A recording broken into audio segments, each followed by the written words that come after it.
అడుగు పెట్టాలని చూస్తున్నారు, గంటి తిప్పాలని చూస్తున్నారు. మన ముఖ్యమంత్రి మాటలు బేలగా ఉండడం వల్లే, బలహీనంగా ఉండడం వల్లే ఇక్కడికి వచ్చి రాజకీయ పెత్తనం చేయాలని చూస్తున్నారు. ఇది మనది, ఇక్కడ మనమే రాజకీయం చేయాలి. ఈ మాటలు అనేది ఎవరో కాదు, కల్వకుంట్ల కవిత. టీఆర్ఎస్ తెలంగాణ రక్షణ సమితి అనే పేరుతో పార్టీ ప్రారంభించిన కవిత తాజాగా చేసిన వ్యాఖ్యలు ఇవి.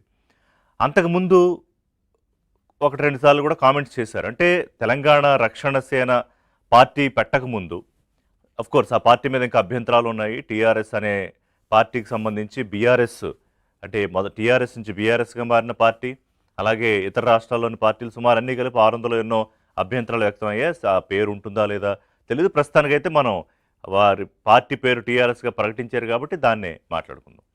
సో ఆంధ్ర వాళ్ళు ఇక్కడికి వచ్చి వ్యాపారాలు చేసుకోండి, కావాలంటే పచ్చళ్ళు అమ్ముకోండి, రొయ్యలు అమ్ముకోండి అని మాట్లాడింది కూడా కవిత గారే. అంటే 12 ఏళ్ల క్రితం 2014లో తెలంగాణ ఆవిర్భావం జరిగినప్పటికన్నా ముందు ఉన్న ఒక పరిస్థితిని ఇప్పుడు నేను మొన్న కూడా చెప్పాను, నాయకులతో మాటలతో మళ్ళీ ఎందుకు దాన్ని రిపీట్ చేయాలని చూస్తున్నారు. అంటే అలాంటి భావోద్వేగాలు క్రియేట్ చేయాలని ఎందుకు చూస్తున్నారు. అంటే జనసేన ఇక్కడ మీటింగ్ పెట్టుకుంటాం అన్నప్పటి నుంచి ఇది మొదలైంది, వివాదం అనేది ఒక చర్చ నడుస్తున్నా. ఇది అంతకు ముందే మొదలైంది. కవిత ఎప్పుడైతే పార్టీ ఆవిర్భావ సభలో కొన్ని కామెంట్స్ చేశారో ఆ తర్వాత కూడా వాటిని కొనసాగిస్తున్నారు. అంటే ఆంధ్ర రాజకీయ నాయకుల ఏజెంట్లు ఇక్కడ ముఖ్యమంత్రులుగా ఉన్నారు అన్నారు. అంటే ఎవరినన్నారు? రేవంత్ రెడ్డిని అన్నారు. రేవంత్ రెడ్డి గతంలో టీడీపీలో పనిచేసి ఉండొచ్చు వర్కింగ్ ప్రెసిడెంట్గా, బట్ హీస్ కాంగ్రెస్లో ఇవాళ ఆయన ముఖ్యమంత్రి. గతంలో పీసీసీ చీఫ్గా చేశారు. కాంగ్రెస్ పార్టీ ముఖ్యమంత్రి వాళ్ళ. మరోవైపు బీఆర్ఎస్ ఏమో రేవంత్ రెడ్డిని బీజేపీ ఖాతాలో వేసే ప్రయత్నం చేస్తుంది. మాతో కలిసి పనిచేయండి అని ప్రధానమంత్రి హైదరాబాద్ పర్యటనలో అన్న మాట పట్టుకుని అదిగో బీజేపీ రేవంత్ రెడ్డిని కలిసి పనిచేయమని అడుగుతోంది అని చెప్పి. రాజకీయాల్లో ఎవరు ఎప్పుడు ఎక్కడ ఉంటారో, ఎవరు ఎప్పుడు అధికారంలో ఉంటారో ఈరోజు చెప్పలేము. పాలిటిక్స్ ఆర్ సో డైనమిక్, స్టాటిక్గా ఒకేలా ఉండవు. అసోంలో హిమంత బిశ్వ శర్మ రెండోసారి ముఖ్యమంత్రి అవుతున్నారు. అక్కడ బీజేపీ 3వ అధికారంలోకి వచ్చింది. అంతకుముందు ఆయన కాంగ్రెస్లో కీలక నాయకుడు. అలాగే ఇప్పుడు సువేందు అధికారి బీజేపీ ముఖ్యమంత్రిగా ఉన్నారు వెస్ట్ బెంగాల్లో. ఆయన అంతకుముందు తృణమూల్ కాంగ్రెస్తో మమతా బెనర్జీతో 25 ఏళ్ల పాటు కలిసి ప్రయాణం చేశారు. సో రాజకీయాల్లో ఎప్పుడు ఏం జరుగుతుందో తెలియదు. ఇవాళ బీఆర్ఎస్ 2 సార్లు ప్రభుత్వాన్ని నడిపి 3వసారి ప్రతిపక్ష హోదా ఏదో బొటాబొటీగా ఉంది. 39 మందిలో 20 మంది ఎమ్మెల్యేలు దాదాపుగా గోడ దూకేసిన పరిస్థితి. సో కేసీఆర్ అసెంబ్లీకి కూడా రాని పరిస్థితి. ఇది ఊహించారా?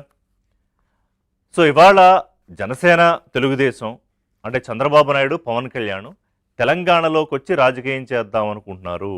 దానికి అవకాశం ఇస్తోంది తెలంగాణ ముఖ్యమంత్రిగా ఉన్న రేవంత్ రెడ్డి. అంటే ఏంటి, రేవంత్ రెడ్డి రెడ్ కార్పెట్ పరిచి మీరు రండి అని అంటున్నారా? ఆయన ఏమన్నారు? ఎవరన్నా ఎక్కడైనా రాజకీయం చేసుకోవచ్చు, జనసేన వచ్చి తెలంగాణ రాజకీయం చేస్తుందా? చేసుకోండి అన్నారు. అంటే ఏంటది? అది ప్రజాస్వామ్యం, రాజ్యాంగం ఇచ్చిన హక్కు. అది ఎవరు ఎక్కడికన్నా వెళ్ళి వాళ్ళకి అక్కడ ఓటు హక్కు ఉంటే వాళ్ళు పోటీ చేసుకోవచ్చు, పార్టీ పెట్టుకోవచ్చు, ఓట్లు అడగచ్చు. ఇప్పుడు షర్మిల ఉన్నారు ఇక్కడ, పార్టీ పెట్టారు, కుదరలేదు, పార్టీ మూసేశారు, విలీనం చేసేసారు కాంగ్రెస్ పార్టీలో. ఇప్పుడు ఏపీసీసీ ప్రెసిడెంట్గా ఉన్నారు ఆవిడ ఆంధ్రప్రదేశ్ కాంగ్రెస్ పార్టీకి. చిరంజీవి పార్టీ పెట్టారు, ఆయన ముఖ్యమంత్రి అవుదాం అనుకున్నారు 2009లో, కుదరలేదు. ఆయన పార్టీ కాంగ్రెస్లో విలీనం చేసేసారు. అసలు ఇప్పుడు రాజకీయాలకి దూరం అయిపోయారు. కానీ కన్సిస్టెంట్గా గెలిచినా ఓడినా పవన్ కళ్యాణ్ నిలబడి ఆయన రాజకీయం ఆయన చేసుకుంటున్నాడు. గతంలో కూడా స్థానిక సంస్థల ఎన్నికలకు సంబంధించి పోటీ చేశారు. కానీ అసెంబ్లీకి వస్తామని నేరుగా ఈసారి ప్రకటించారు. ఎస్, మాకు 1,00,000 మందికి పైగా క్యాడర్ ఉన్నారు, మేము ఇక్కడ పోటీ చేస్తామని. కానీ కేటీఆర్ ఏమన్నారు? మీరు ఇక్కడికి వచ్చి ఏదన్నా చేసుకోండి, కానీ మీరు తెలంగాణ సెక్రటేరియట్లో అడుగు పెడదామంటే కుదరదు. అంటే కవిత అన్నారు, కేటీఆర్ టోను ఒకలాగే ఉన్నాయి. వేరే సీఎం రేవంత్ రెడ్డి అది అనలేదు. ఎందుకంటే అది రాజ్యాంగ స్ఫూర్తికి విరుద్ధం. అది ఫలానా వాళ్ళని రాకూడదు ఇక్కడికని చెప్పడం. అయితే ఇక్కడ ఇంకోటి చెప్పుకోవాలి. హ్యావింగ్ సెడ్ దిస్, పవన్ కళ్యాణ్ని లేకపోతే చంద్రబాబు నాయుడునో ఇంకొకళ్ళనైనా హైదరాబాదో తెలంగాణ రాకుండా ఎవరికి అడ్డుకోలేరు, వాళ్ళకి ఆ హక్కు ఉంది. కానీ రాజకీయం చేయకుండా అడ్డుకుంటా ఉంటున్నారు. దానికి హక్కు ఉందా? దానికి కూడా హక్కు లేదు. ఇప్పుడు నేను పవన్ కళ్యాణ్ వరంగల్ తన అభిమాని ఎవరినో చూడడానికి వచ్చారు, చూశారు, వెళ్ళారు ఏపీ డిప్యూటీ సీఎం హోదాలో. రేపు ఆయన జనసేన పార్టీ చీఫ్గా తెలంగాణలో రాజకీయాలు చేయొచ్చు తమ కేడర్కి నించోబెట్టి. అలాగే తెలుగుదేశం, మన తెలుగుదేశం మహానాడు జరిగింది. వాళ్ళు ఏమన్నారు, ఇప్పటికీ మాకు 1,2,00,000 మంది స్ట్రాంగ్ కార్యకర్తలు ఉన్నారు. ఎస్, అక్కడ కూడా పార్టీ రివైవ్ చేస్తా ఉన్నారు. కానీ కేటగారికల్గా తెలంగాణ అసెంబ్లీ ఎన్నికల్లో పోటీ చేస్తామని అయితే ఇప్పుడు దాకా ప్రకటించలేదు, యాజ్ ఆఫ్ మై నాలెడ్జ్. కానీ ఇప్పుడు ఎందుకు ఇంత హడావుడి జరుగుతోంది? బీఆర్ఎస్ అయినా, లేదా కొత్తగా వచ్చిన టీఆర్ఎస్ అయినా, లేకపోతే కాంగ్రెస్ పార్టీ అయినా జనసేనకు సమావేశానికి అనుమతులు ఇవ్వకుండా అక్కడి నుంచి మొదలైన ఒక వ్యవహారం వివాదంగా మారింది. ఎస్, ఇది ఎవరయ్యే జాగీర్ అనే వరకు వెళ్ళిపోయింది. ఇది తెలంగాణ భూమిపుత్రులకు మాత్రమే చెందుతుంది అని చెప్పి తర్వాత పవన్ కళ్యాణ్ నేను అక్కడే పుట్టే, నేను అక్కడ భూమిపుత్రుడిని, నా పార్టీ అక్కడే ఆవిర్భవించింది అన్నారు. సో ఇదంతా ఒక రకమైన ఒక వివాదంగా మారిపోయింది. కానీ దీని వెనకాల ఉన్నది ఏంటంటే అండర్ కరెంట్గా ఎమోషన్స్ని మళ్ళీ రెచ్చగొట్టి ఫ్లేరప్ చేయాలనే ఒక స్ట్రాంగ్ ఇదైతే కనిపిస్తోంది. అది ఎవరికి లాభం చేకూరుస్తుంది, అది ముఖ్యమైన అంశం. ఇప్పుడు తెలంగాణ ప్రజలు నిర్ణయించుకుంటారు తమకు ఎవరు కావాలి అని. 10 ఏళ్ల పాటు కేసీఆర్ కావాలనుకున్నారు, మూడోసారి కేసీఆర్ వద్దనుకున్నారు. ఆల్టర్నేటివ్గా కాంగ్రెస్ పార్టీని ఎన్నుకున్నారు, రేవంత్ని ఎన్నుకున్నారు. ఆయన వాళ్ళ ముఖ్యమంత్రిగా ఉన్నాడు. రేపు బీజేపీ ఇక్కడ అధికారంలోకి వస్తామని చెప్తోంది, ఒకసారి అవకాశం ఇవ్వాలని అడుగుతోంది. సో ఇప్పుడు బీజేపీతో కలిసి జనసేన, తెలుగుదేశం అంటే ఎన్డీఏగా వస్తాయి అని ఈ పార్టీలు కొంత ఇన్సెక్యూరిటీలో పడ్డాయా? అందుకే దాదాపు 2.5 ఏళ్ల ముందే ఈ రకమైన వాతావరణం మనకు కనిపిస్తోందా? తెలంగాణలో ఎన్నికలకు ఇంకా సుమారుగా 2.5 ఏళ్ళు ఉంది కదా, అందుకే ఈ వాతావరణం కనిపిస్తోందా? ఇప్పటికే అమిత్ షా చాలా స్పష్టంగా చెప్పారు, తెలంగాణలో మేము ఒంటరిగా పోటీ చేయాలనుకుంటున్నాము అని చెప్పి.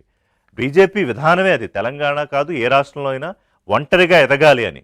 ప్రస్తుతానికి ఆంధ్రప్రదేశ్లో పొత్తులో ఉండొచ్చు కాక తెలుగుదేశం జనసేనతో కలిపి, కానీ ఒంటరిగానే ఎదగాలి అనేది బీజేపీ నాయకులు అధిష్టానానికి ఎప్పుడు విన్నవించుకుంటూ ఉంటారు. బీజేపీకి యాక్షన్ ప్లాన్ కూడా ఉంది. ఒడిశాలో బిజు జనతాదళ్తో కలిపి రాజకీయం చేసింది, వాళ్ళు బిజు జనతాదళ్ అవుట్, బీజేపీ అక్కడ అధికారంలో ఉంది. వెస్ట్ బెంగాల్లో అసలు ఎప్పుడు 3 సీట్ల నుంచి 77 సీట్ల నుంచి వాళ్ళు 208 సీట్లకి వచ్చింది ఒంటరిగానే.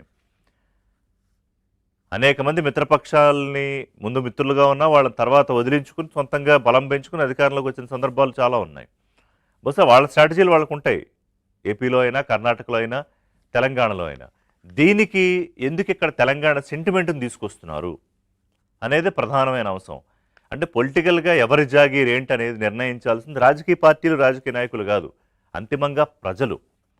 ఇప్పుడు ఇదే మాట కవిత గారు బీఆర్ఎస్ శాఖ ఆంధ్రప్రదేశ్లో పెట్టినప్పుడు వాళ్ళ తండ్రి గారిని, అప్పుడు ఆవిడ పార్టీలోనే ఉన్నారు, అక్కడ అధ్యక్షుడిని పెట్టినప్పుడు ఎందుకు అడగలేదు?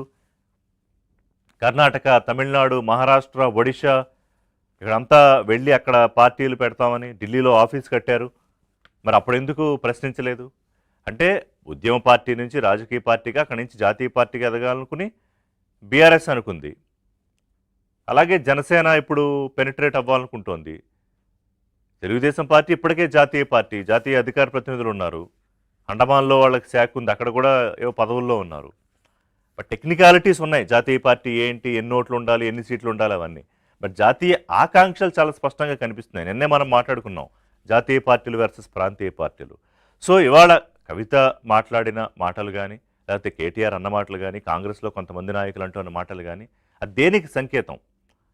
Congress, BRS, BJP, Janasena, TDP రేపు ఈ పంచతంత్రం జరగబోతోందా తెలంగాణలో? బీజేపీ, బీఆర్ఎస్ ఒకటైనా కాంగ్రెస్ పొద్దున్న లేస్తే అంటుంది, మన ఎన్నికల్లో కూడా అదే వాళ్ళకి ఉపకరించింది. ఇప్పటికి కూడా అదే మాట్లాడుతూ ఉంటారు కాంగ్రెస్ పార్టీ వాళ్ళు. లేదు లేదు మేము ఎవరికి వాళ్ళమే, మేము విడిగా పోటీ చేస్తామని బీజేపీ, బీఆర్ఎస్ అంటున్నాయి. చూడాలి పొలిటికల్ ఈక్వేషన్స్ రేపు రానున్న రోజుల్లో తెలంగాణ ఎన్నికల్లో ఒక ఆసక్తికరమైన పొలిటికల్ అలయన్సెస్ రూపుదిద్దుకోబోతున్నాయా, లేదంటే ఎందుకు ఇప్పుడే ఇంత హడావుడి, ఇప్పుడే రేపో ఎల్లుండే ఎన్నికలు ఉన్నట్టుగా ఇంత పొలిటికల్ హీటు, పొలిటికల్గా ఇంత యాక్టివ్ వాతావరణం ఎందుకు కనిపిస్తోంది? మాట్లాడదాం ఎవరి జాగీరు తెలంగాణ పొలిటికల్ కానీ బ్రేక్ తర్వాత. Short break.